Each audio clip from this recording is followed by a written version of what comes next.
चलिए, तो power play का वक्त हो चुका है। हमारे एक्सपर्ट से पूछ लेते हैं उनके स्टॉक्स। सबसे पहले रचित जी, आप बताइए पावर प्ले में आपके स्टॉक्स। देखिए, पावर प्ले में एक मैं स्टॉक लेकर आया हूं, जो कि लास्ट वीक चला भी था और इस वीक मैं समझता हूं कि चलना चाहिए, और IRCTC would be the stock. Market में हल्का सा भी सपोर्ट आता है, ये आपको हो सकता है आजकल में ही अपने लेवल्स दिखाता हुआ दिख जाए। करंट लेवल्स पे पोजीशन बना सकते हैं। 726 would be the stop loss, और टारगेट होगा 776 और 789। महाकुंभ है, महाकुंभ में बहुत ज्यादा इनका रेल ट्रैफिक भी है और सारी फंडामेंटल और टेक्निकल कारण भी है। तो ये एक अच्छा स्टॉक लग रहा है, इसमें पोजीशन बनाए और जल्दी आपको टारगेट देखने को मिल सकते हैं। चलिए, तो आईआरसीटीसी ये वो स्टॉक है जहां पे आप पोजीशन बना सकते हैं। अक्षय जी, आप बताइए आपका स्टॉक। जी, तो दो स्टॉक्स है, एक सेल की तरफ चुना है और एक बाइंग की तरफ। सेलिंग की तरफ है हैवेल्स में आप देखें तो एक सपोर्ट ब्रीच करा है जो है 1580, और उसके बाद काफ़ी वॉल्यूम बेस्ड डे ट्रेडिंग में सेलिंग देखने को मिली है। तो मोमेंटम बेस्ड वीकनेस है, जिसके चलते कल के कल आपको काफ़ी इसमें डाउनसाइड भी मिल सकता है। एसटीबीटी का भी कैंडिडेट बन सकता है क्योंकि सेटअप कंप्लीटली नेगेटिव है। इसके चलते तो आपको 1492 और 1475 ये शॉर्ट टर्म टारगेट्स के लिए आप हैवेल्स को शॉर्ट कर सकते हैं। स्टॉप लॉस आपको 1572 का बनाना है। दूसरा ट्रेड है बॉम्बे स्टॉक एक्सचेंज BSE, जो आज एक वीक बाजार में भी काफ़ी स्ट्रेंथ से इंट्राडे में होल्ड कर रहा है। 0.65 का फिलहाल तो परसेंटेज में गेन है, बट कहीं ना कहीं 5000 का एक बहुत ही अहम सपोर्ट होल्ड कर रहा है। काफ़ी moving short term moving averages का भी वो एरिया में कन्वर्जेंस है। तो कोई बाय कैंडिडेट आपके लिस्ट में होना ज़रूरी है तो वो बनेगा BSE, जिसमें मैं एक्सपेक्ट कर रहा हूँ कि 5400 और 5430 ये दो टारगेट अगर थोड़ा सा भी बाजार सपोर्ट कर जाए तो ये स्टॉक चलना चाहिए, भागना चाहिए, और ये टारगेट जल्दी आपको दिखने चाहिए। स्टॉप लॉस आपका 5000 के नीचे बना के चलना।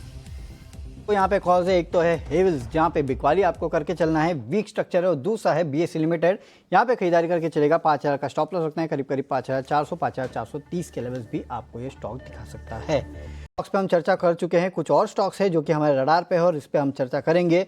आप देखिए, आज पॉलिसी बाजार यहाँ पे करीब 8% के आसपास की अच्छी खासी गिरावट जो है वो देखने मिल रही है। मॉर्गन स्टैनली की एक रिपोर्ट आई है जहाँ पे इसको डाउनग्रेड किया गया है। यहाँ पे पॉलिसी बाजार कैसा लग रहा है, अक्षय जी आपसे पूछना चाहूँगा, क्योंकि 8% के आसपास की गिरावट आ चुकी है। और फॉल आएगा या फिर ये गिरावट खरीदारी का मौका है, क्योंकि ये स्टॉक अच्छा चल चुका है इसके पहले। जी, तो बिल्कुल जो ब्रोकरेज रिपोर्ट है उसके चलते भी वीकनेस है, और कुल मिला के आप ओवरऑल मार्केट का भी डायरेक्शन देके वीक है। आज जिस स्तर पे मैं टेक्निकली इसको रीड कर रहा हूँ, एक ट्रेंड लाइन का उसने फिलहाल तो एक सपोर्ट ब्रीच करा हुआ है, तो एक नेगेटिव प्राइस डेवलपमेंट है, और उसके चलते शायद स्टॉक 1600 की ओर जा रहा है, ये मेरा मानना है। तो 1600 ये एक क्रूशियल सपोर्ट रहेगा अगर शॉर्ट टर्म के लिए देख रहे हो। बाय करने की कोई राय नहीं है, 1600 आने पे एक बार रिविजिट कर लेंगे। आने के बाद एक बार रिविजिट करना चाहिए PB फिनटेक को। लेकिन रुचि जी, आपके पास आना चाहूँगा। ज़रा आदित्य बिरला कैपिटल देखिए, आज के दिन देखे तो अभी भी 2% की तेज़ी के साथ ट्रेड करता हुआ नजर आ रहा है। मॉर्गन स्टैनली की भी इस पर रिपोर्ट आई थी, उन्होंने अपनी रेटिंग इक्वल वेट से बढ़ाकर ओवरवेट की दी गई है। टारगेट प्राइस भी उन्होंने 247 का दिया है। फ्यूचर्स में भी देखें तो स्टॉक में अच्छा कुछ 2.5% का ओपन इंटरेस्ट बढ़ता हुआ नजर आ रहा है, तो इसमें भी अच्छा खासा लॉन्ग बिल्डअप हो रहा है फ्यूचर मार्केट में। तो बताइए, स्टॉक में अगर चार्ट वाइज देखें तो स्टॉक वैसे तो काफ़ी समय से गिरता हुआ नजर आ रहा है, आज थोड़ा थमता हुआ नजर आ रहा है, तो बताइए कि यहाँ पे कुछ रिवर्सल के साइन नजर आ रहे हैं या नीचे की तरफ ही गिर सकता है। देखिए, अभी आपसे बात करते करते ही I have revisited AB capital, और अब मैं इसके बारे में बोलूंगा तो बोल रहे हैं कि आप लोग बोलेंगे कि मार्केट गिरने वाला है, मार्केट वीकनेस है, बट इस आदमी को कुछ नेगेटिव क्यों नहीं दिख रहा है। वो इसके पीछे कारण ये भी है कि AB capital has corrected a lot from the highs. यहाँ पे एबी कैपिटल अट्रैक्टिवली पॉइज लग रहा है, और आप अगर इसमें पोजीशन बना चुके हैं तो बिल्कुल बना के रखें। बहुत नियर टर्म में अगर आप बोलें, अगर आप 1-1.5 महीने के लिए भी होल्ड करते हैं तो अराउंड 210 लेवल्स ये आता हुआ दिख रहा है। इसमें अपनी पोजीशन होल्ड करने की ही राय होगी हमारी तरफ से। बिल्कुल, तो यहाँ पे पोजिशनल बाय करने की राय आ रही है आदित्य बिरला कैपिटल पे। तो इसी के साथ अक्षय जी, आपके पास आना चाहूँगा। ज़रा निफ्टी रियलिटी इंडेक्स देखे, यहाँ पे हम देख रहे हैं कि 6% टूट चुका है। आज की जो गिरावट है इंडेक्स में करीबन पिछले 6 महीने की सबसे बड़ी गिरावट है। तो इतने गिरावट में क्या कोई स्टॉक नज़र आ रहे हैं जिसमें कुछ अपॉर्चुनिटी दिख रही है? जी देखिए, सेलिंग प्रेशर काफ़ी इंटेंस है। मेरे हिसाब से बहुत सारे स्टॉक जो है करंट लेवल पे काफी ओवरसोल्ड है, बट ओवरऑल मार्केट ब्रेथ भी काफी वीक है। इसको आपको जो है प्रायोरिटाइज करना पड़ेगा, क्योंकि अगर आप एक फॉलिंग नाइफ को पकड़ने जाए इस स्तर पे तो आपका रिस्क फैक्टर भी काफी है। तो प्लस माइनस 2-3% का आपको एक जो है कुशन देना पड़ेगा करंट रेट से, क्योंकि काफी ओवरसोल्ड है। कभी भी ट्रेडिंग पुल बैक जरूर मिल सकते हैं, बट अभी भी बहुत सारे जो प्राइस सेटअप है, डीएलएफ अगर आप देखें 740, ये उसने सपोर्ट ब्रीच कर दिया है। ओबेरॉय रियलिटी जो एक बहुत स्ट्रॉन्ग कैंडिडेट रहता था, उसने भी अपना शॉर्ट टर्म ट्रेडिंग सपोर्ट 2150 पे ब्रीच कर दिया, तो वहां पे एक नेगेटिव सेटअप है। और गोदरेज प्रॉपर्टीज, ये तीनों स्टॉक है जिनमें एफएनओ का काफी एक्सपोजर है, तो इसमें भी अगर आप देखें तो 2400 का एक सपोर्ट ब्रीच करा। तो कुल मिला के तीनों स्टॉक्स में एक नेगेटिव सेटअप है। कोई बॉटम फिशिंग वाली हम रेकमेंड नहीं करेंगे। पहले मार्केट को एक फर्स्ट मूवर करने दे, थोड़ी सी रिकवरी रैली मिलने दे, उसके बाद ही आप ये स्टॉक्स में सब पार्टिसिपेट करें ट्रेडिंग बाउंस बैक के लिए। तो फिलहाल अवॉइड की राय रहेगी रियलिटी स्पेस में करंट मार्केट प्राइसेस पे। तो थोड़ा अवॉइड करिए, यहाँ पे सारे स्टॉक्स गिरते हुए नज़र आ रहे हैं रियल क्षेत्र में। लेकिन रचित जी, ज़रा आप ब्रिटानिया देखें, यहाँ पे ऑलमोस्ट फ्लैट ट्रेड करता हुआ नज़र आ रहा है। लेकिन इससे अच्छा अगर हम डीमार्ट देखें तो यहाँ पे बता दीजिए, क्योंकि इसके रिजल्ट आए थे, थोड़े वीक नंबर्स थे, उसके चलते हम देख रहे हैं कि स्टॉक में गिरावट होती हुई नज़र आ रही है।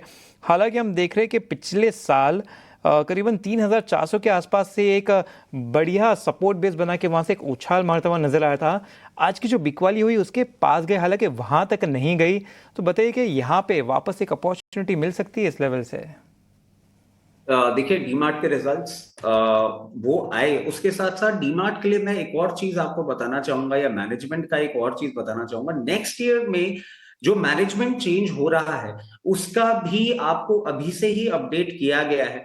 कहीं ना कहीं ये एक रिफ्लेक्शन देता है, मतलब ऑफ कोर्स ये टेक्निकल लेवल्स की बात एक अलग हो गई, बट हाँ, कंपनी का मैनेजमेंट जिस तरीके से है, how much true they are to the investors, ये बात एक बहुत ही देखने वाली और अच्छी लगने वाली बात है।